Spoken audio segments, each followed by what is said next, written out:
नमो आयरियानम। अभी आप सबने महाराज श्री के विचार सुने। जीवन को अच्छा बनाना हम सबका लक्ष्य है, लेकिन उसका जीवन ही अच्छा बनता है जो अच्छाई का अनुकरण करता है। हम लोगों की दुर्बलता है कि हम आदर्शों का अनुस्मरण तो करते हैं, अनुसरण नहीं करते। अच्छाई के गीत गाना और अच्छाई को अपनाना, इसमें बहुत अंतर है। गीत गाने वाले लोग बहुत हैं, पर अपनाने वाले लोग कम।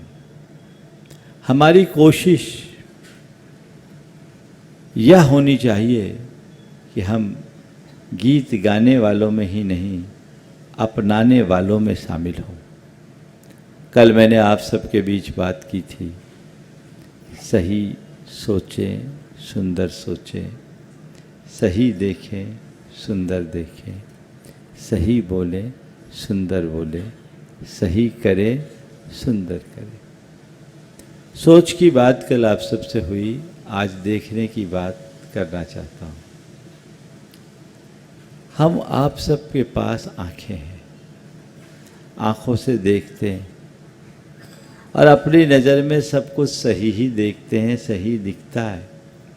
और किसी की आई साइट थोड़ी भी वीक होती है तो तुरंत डॉक्टर से परामर्श लेकर उसकी चिकित्सा कराते हैं, और जो लोग चश्मा लगाते हैं वो अपने चश्मा का पावर भी ठीक करा लेते हैं।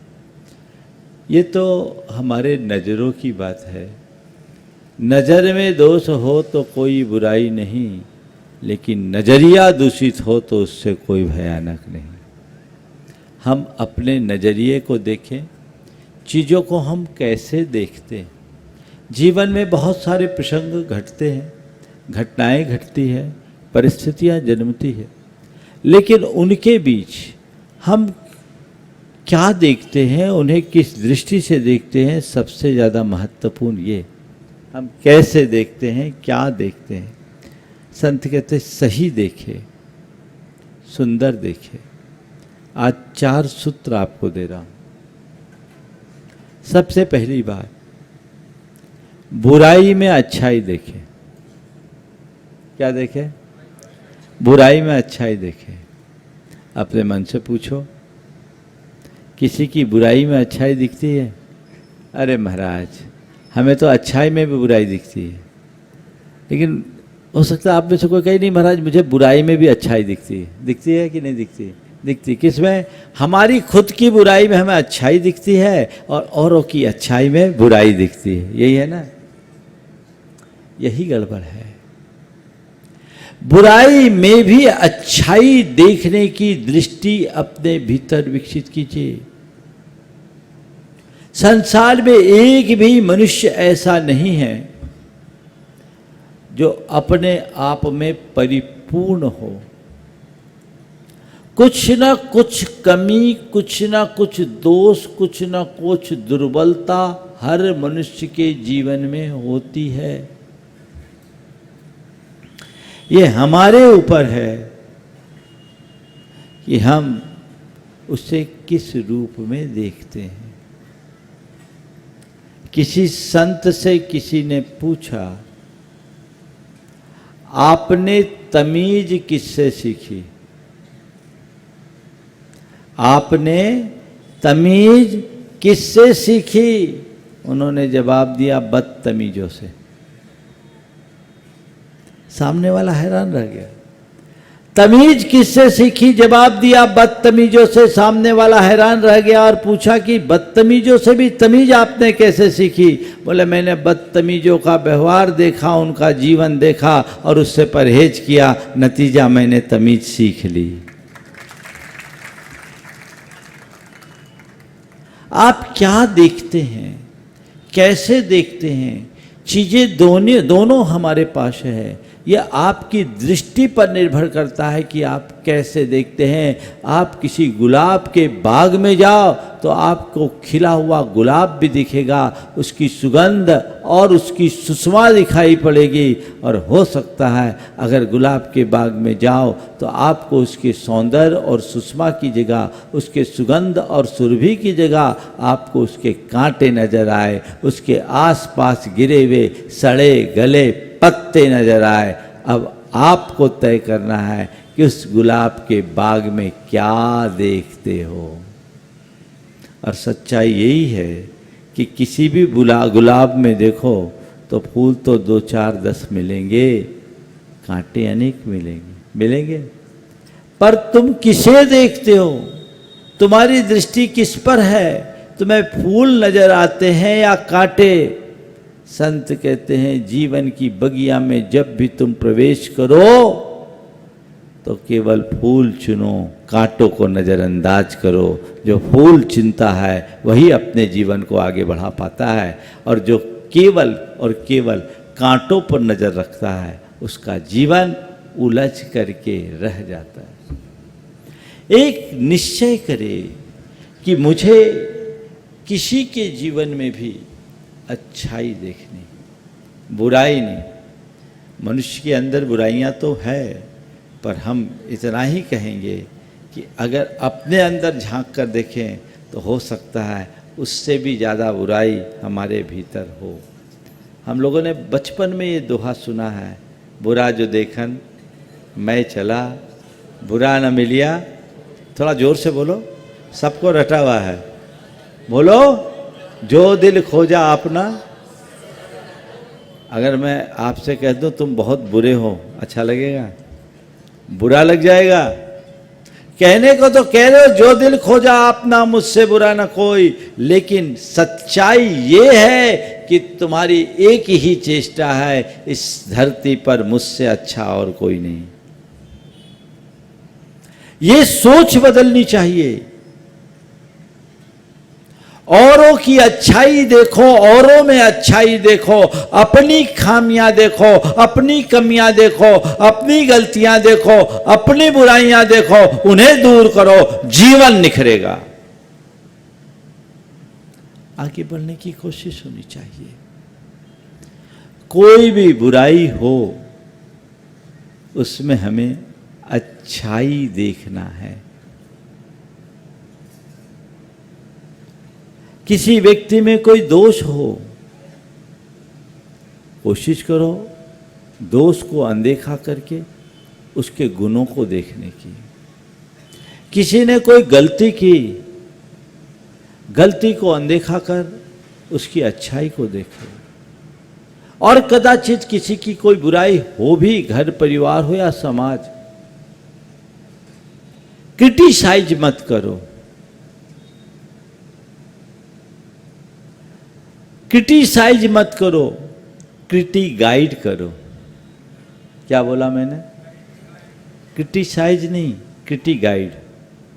क्रिटिसाइज और क्रिटी गाइड में क्या अंतर है जानते हैं?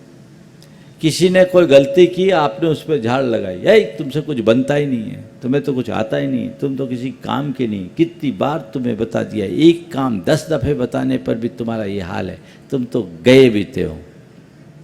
अगर किसी व्यक्ति से आपने ऐसा बोल दिया, उसके मन पर क्या बीतेगा? हाँ, वो क्षुब्ध होगा। घर में बहू है, पढ़ लिख कर आई है, पढ़ी लिखी बहू जॉब छोड़कर घर में आई, एक गृहिणी की तरह रह रही है। ससुराल आने के बाद अब चौके में जा रही है, पुराना कोई अनुभव है नहीं। अब भोजन बनाया, भोजन में कोई कमी आ गई। अब उससे कहा जाता है इतनी उम्र हो गई 25 वर्ष की, अभी तक रोटी बनाना भी नहीं सीखी। क्या रोटी जली जली रखी है, कुछ आता ही नहीं। एक प्रतिक्रिया ये, और दूसरी प्रतिक्रिया उसी बहू से कहा जाए, बेटा तू काम बहुत ढंग से करती है और सफाई की तो कोई तुलना ही नहीं की जा सकती। क्या कितने सफाई रखती है, और तेरे परोसगारी की कितनी अच्छी व्यवस्था है। कितना अच्छा तरीका, तुम बहुत अच्छा करती हो, और थोड़ा सा जो रोटी बनाती हो ना, तो बेलती भी ठीक हो, सेकते समय थोड़ा सा सावधानी रखो ना, तो जो रोटी जल जाती है उससे बचा जा सकता है। ये ख्याल रखो। ये क्या है? ये किटी गाइड है। बोलो, आप लोग को क्या पसंद है, किटी साइज की किटी गाइड?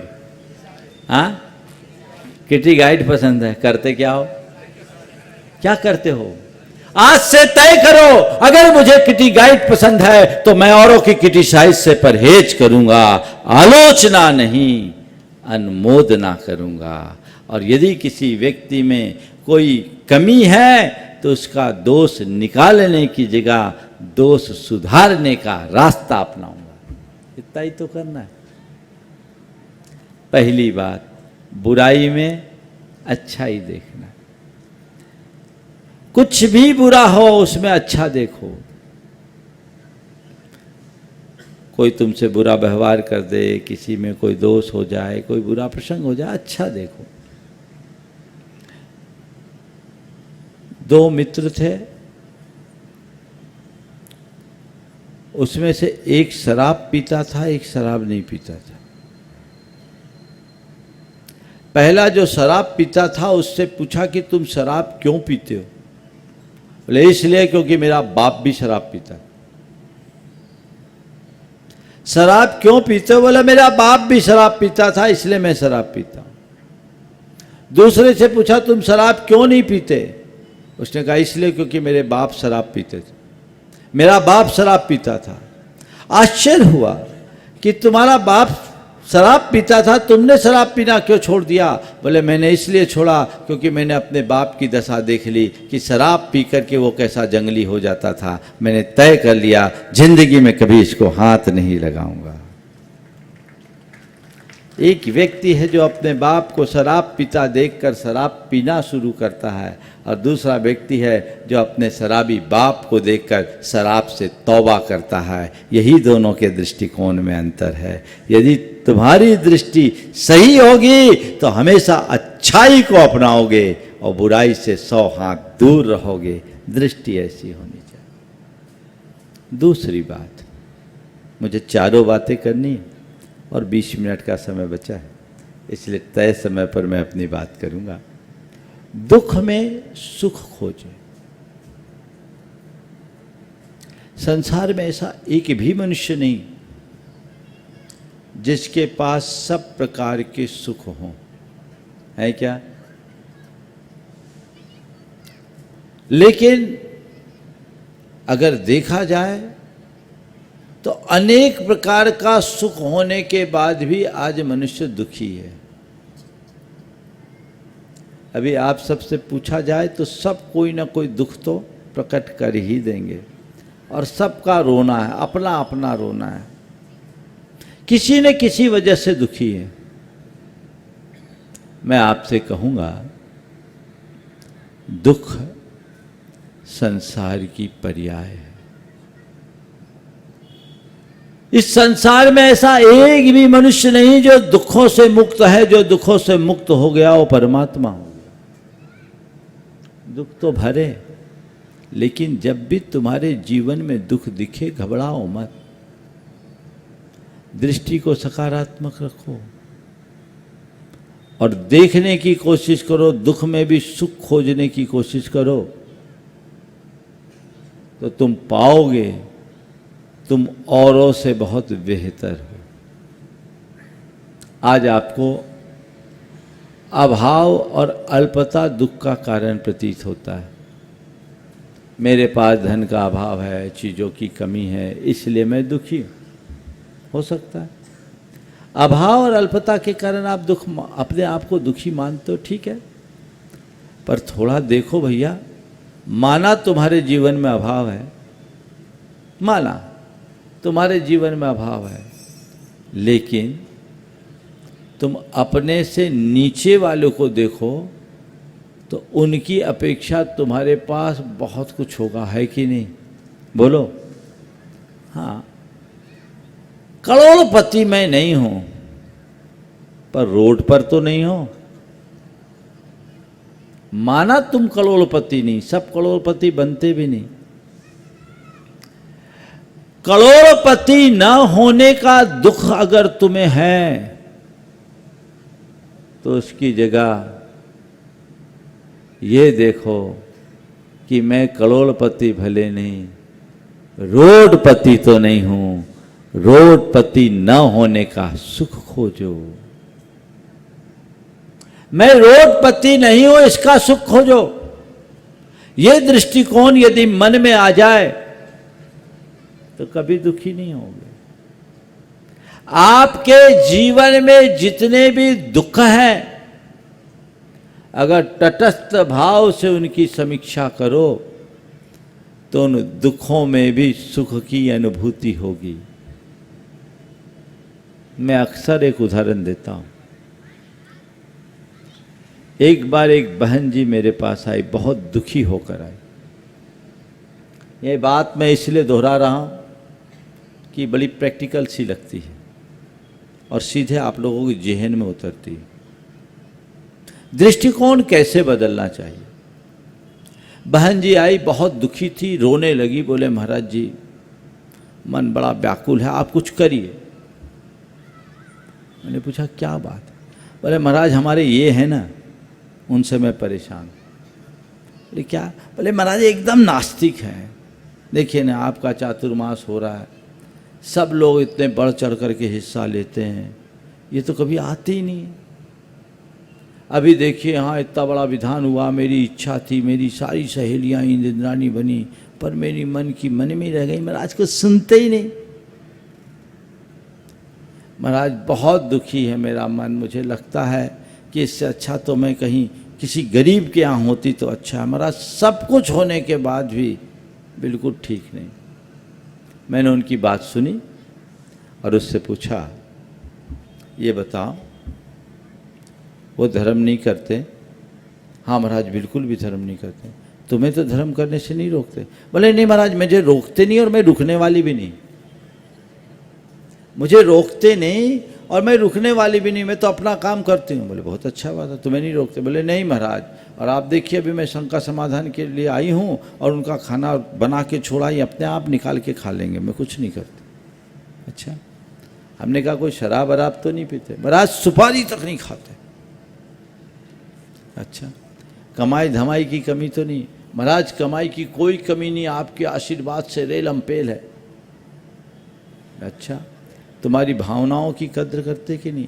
महाराज मैं जो कहूँ सब आगे से आगे तैयार, कोई चीज की कमी नहीं, तुम्हारे लिए कोई रोक टोक कुछ नहीं महाराज, सब कुछ अच्छा है। बस एक ही है कि आप लोगों के पास नहीं आते। मैंने कहा एक काम करो, एक श्रीफल लेकर आओ और भगवान के चरणों में जाके चढ़ाओ और भगवान से आभार व्यक्त करो कि हे भगवान बड़े पुण्योदय से ऐसा पति मिला है, अगले जन्म में भी ऐसा ही पति मिले।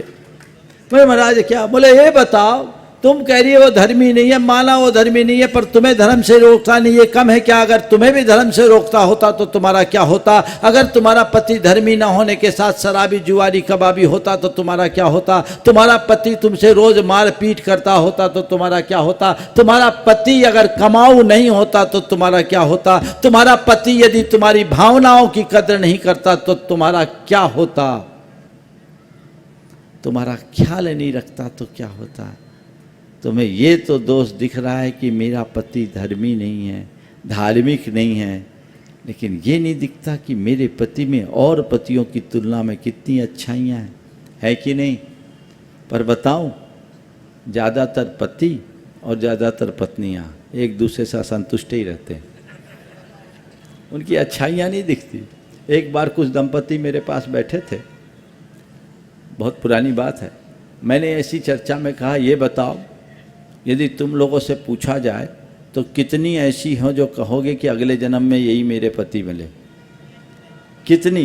10-12 बैठे थे और सब प्रबुद्ध थे, और उनसे मैंने जब पूछा कि तुम में से कितनी हो जो ये विचार करोगी, ये भाव रखोगे कि अगले जन्म में यही मेरा पति मिले, एक ने भी हानि कहा।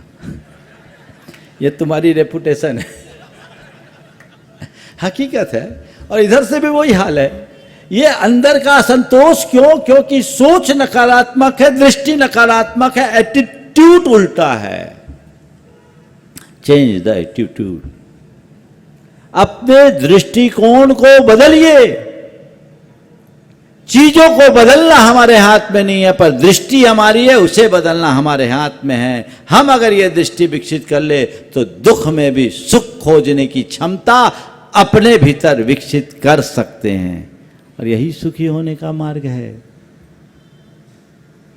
ये बात मान करके चलना। दुनिया की ऐसी कोई ताकत नहीं जो तुम्हारी व्यवस्था बदल दे। कोई ऐसी ताकत नहीं जो तुम्हारी व्यवस्था बदल दे, पर तुम में ऐसी सामर्थ्य है कि तुम अपनी अवस्था बना के रखो।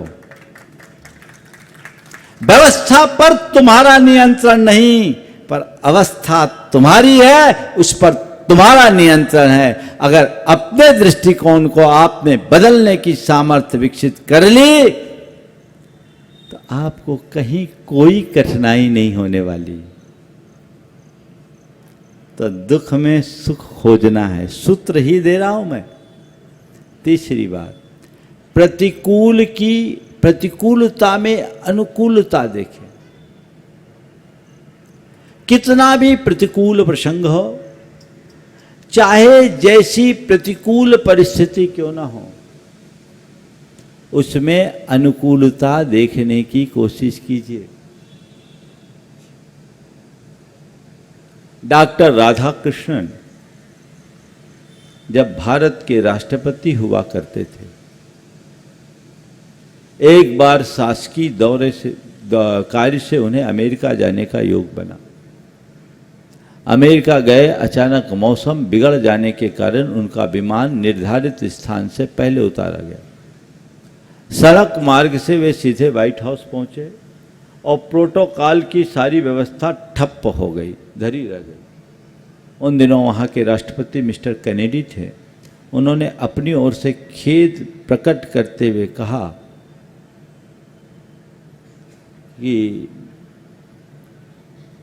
परिस्थितियां अनुकूल न होने के कारण हम आपका समुचित स्वागत नहीं कर पाए, इसका हमें खेद है।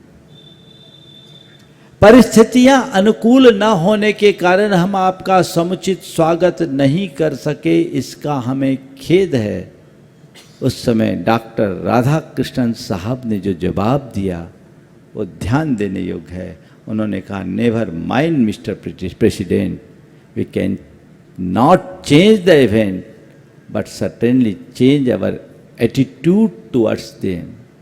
राष्ट्रपति महोदय, आप किसी प्रकार का खेद न करें। हम परिस्थितियों को भले नहीं बदल सकते, पर उनके प्रति अपने दृष्टिकोण को जरूर बदल सकते हैं।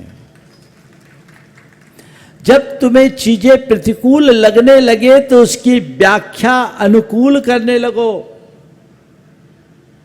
तुम्हारा दुख सुख में परिवर्तित हो जाएगा, अशांति शांति में परिवर्तित हो जाएगी, और हाहाकार जय जयकार में परिवर्तित हो जाएगा। पंडित जगन मोहन लाल सिद्धांत शास्त्री ने अपने एक दिन मुझे एक प्रसंग सुनाया। मध्य प्रदेश की बात है। उन दिनों रीवा स्टेट था, मध्य भारत, पूरा मध्य प्रदेश एकीकृत नहीं था। रीवा में जैन समाज बहुत ज़्यादा संख्या में नहीं है, और वहाँ के कतिपय धर्म विद्वेषी लोग यात्रा का विरोध करते थे। महावीर जयंती पर विमान यात्रा निकलती, जैसे सब जगह निकलती, उसका विरोध करते थे। तो एक बार सारे लोगों ने, अंचल के पूरे बघेलखंड और महाकौशल के लोगों ने तय किया कि हम लोग इस बार रीवा में महावीर जयंती ठाट बाट से मनाएंगे। रीवा महाराज से इसकी अनुमति ले ली गई। पूरे इलाके के जैन समाज वहाँ पहुँची, महावीर जयंती घोषित हो गया, शोभा यात्रा निकाली गई। धर्म विद्वेषियों को ये बात नागवार गुजरी और उन्होंने इसके विरुद्ध स्ट्राइक कर दिया। पूरा मार्केट बंद। भगवान महावीर की जयंती के अवसर पर शोभा यात्रा निकल रही और लोग मार्केट बंद करके एक प्रकार से अपना विरोध प्रकट कर रहे हैं। पंडित जगन मोहन लाल सिद्धांत शास्त्री उसके मुख्य वक्ता थे। सभा में जब वो संबोधन के लिए खड़े हुए तो उन्होंने कहा कि मुझे मेरे गुरु की बात याद आई कि जब परिस्थितियां प्रतिकूल हो तो उसकी व्याख्या अनुकूल करने लगो। परिस्थितियां प्रतिकूल हो तो व्याख्या अनुकूल करो। मैंने अपना उद्बोधन कुछ इस प्रकार शुरू किया। जगन मोहनलाल जी ने कहा कि भगवान महावीर की जयंती पूरे विश्व में जहां जहां उनके अनुयायी है मनाई जाती, पर आज जैसी महावीर जयंती जैसी रीवा की धरा में मनाई गई ऐसी विश्व में आज तक कहीं नहीं मनाई गई। महावीर रीवा जैसी महावीर जयंती आज तक विश्व में कहीं नहीं मनाई गई, क्योंकि जहां भी महावीर जयंती मनाई जाती है केवल जैनी अपने प्रतिष्ठान को बंद करते हैं, पर रीवा का जन जन अपना प्रतिष्ठान बंद करके इसमें सम्मिलित हुआ है। लोगों ने सोचा ये तो उल्टा अर्थ निकाल लिया, क्योंकि वो लोग भी राजाज्ञा के कारण घोषित तौर पर स्ट्राइक नहीं किए थे, अंदरूनी था। और लोगों ने कहा भैया इनने तो उल्टा अर्थ ले लिया, पूरा मार्केट खुल गया। ये एक मंत्र है, जब परिस्थितियां प्रतिकूल हो व्याख्या अनुकूल करने लगो, जीवन संतुलित हो जाएगा। ये सूत्र आत्मसात कर लीजिए, यह आपके नजरिए पर है। और चौथी और आखिरी बात, विपत्ति में संपत्ति देखिए। विपत्ति में संपत्ति, विपत्तियां किसी के ऊपर भी आ सकती है। रामचंद्र जी का जब वनवास हुआ, लोगों ने कहा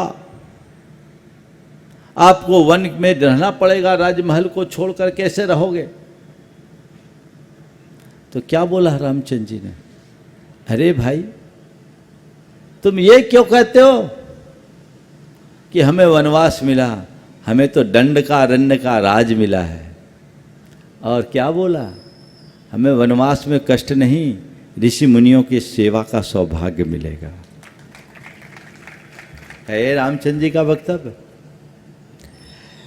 एक तरफ वनवास है दिख रहा है, लेकिन वनवास को भी राज की तरह देख रहे हैं।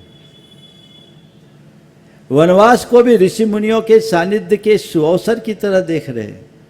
जिस मनुष्य के सोच अच्छी होती है वो विपत्ति में भी अवसर देखते हैं, और जिनकी सोच खराब होती है, उल्टी होती है, वो हर अवसर में मुश्किल देखना शुरू करते हैं। सही दृष्टि से देखने की कोशिश कीजिए। बड़ी सी बड़ी विपत्ति को झेलने की सामर्थ्य आपके भीतर आएगी। ऐसा कोई व्यक्ति नहीं जिसके जीवन में कभी कोई विपत्ति ना आए। विपत्ति आएगी, पर कितनी भी बड़ी विपत्ति आए अपने मन को मजबूत बनाओ। विपत्ति एक हथौड़ी के प्रहार की तरह है। हथौड़ी का प्रहार कांच पर होता है, कांच चकनाचूर हो जाता है। हथौड़ी का प्रहार कांच पर होता है, कांच चकनाचूर हो जाता है। लेकिन वही हथौड़ी का प्रहार यदि सोने पर पड़ता है तो सोना दमक उठता है। मैं आपसे इतना ही कहता हूं, कांच मत बनो, सोना बनो, जिससे दमक सको, अपने आप को मजबूत कर सको, जीवन को आगे बढ़ा सको। सोने की भांति दमकने की क्षमता अपने भीतर हो। यदि तुम्हारी सोच सकारात्मक होगी तो हर विपत्ति में मजबूत होकर के उभरोगे, उसे एक अवसर बनाओगे। आपदा को अवसर बनाने की कला अपने भीतर विकसित कीजिए। मेरे संपर्क में एक ऐसे व्यक्ति जिनके बेटे ने कारोबार की शुरुआत की और शुरुआती दौर में ही 40 लाख का नुकसान कर दिया। 40 लाख का नुकसान कोई छोटा नुकसान नहीं, बड़ा नुकसान था उनके हिसाब से, उस समय के हिसाब से तो बहुत बड़ा नुकसान था। उसके भाई ने मुझसे कहा, महाराज छोटे भाई ने इतना नुकसान कर दिया, आप उसे कुछ समझाइए ताकि वो स्थिर हो सके। मैंने बुलाया, पिता, भाई और वो खुद जिसने नुकसान किया, तीनों मेरे पास आए। बड़े भाई ने कहा महाराज इसने नुकसान कर दिया। आप सुनिएगा बात को और लोगों की दृष्टि को। इसने बड़ा नुकसान कर दिया। उसकी बात पूरी भी नहीं हुई कि पिता ने छूटते ही कहा महाराज इसने नुकसान नहीं किया, हमें बहुत बड़ी नसीहत दी है।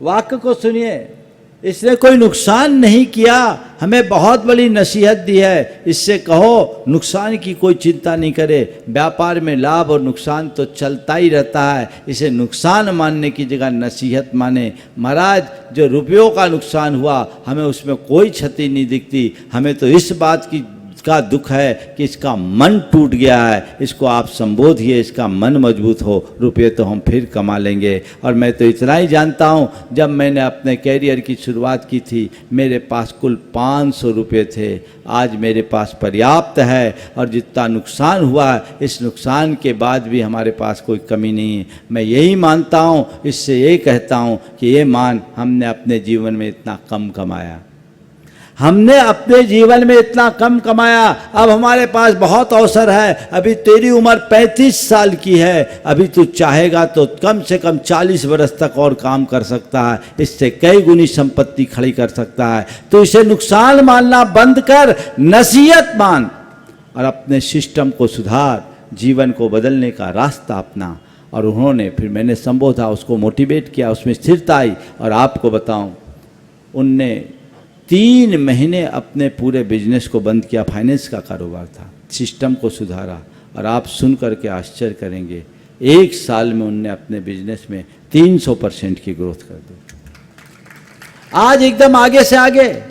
तुम अगर एक चीज को पकड़ करके बैठ जाओगे तो वहीं रह जाओगे, और अगर आगे का रास्ता पकड़ोगे तो आगे रॉकेट की तरह आगे बढ़ोगे। तो अपने जीवन को सदाबहार सुखी बनाए रखना चाहते हो तो ये चारों सूत्र याद रखें। बुराई में अच्छाई देखें, दुख में सुख खोजें, प्रतिकूल की अनुकूल व्याख्या करें, और नुकसान में विपत्ति में संपत्ति देखें। ये हमारे जीवन का मंत्र है।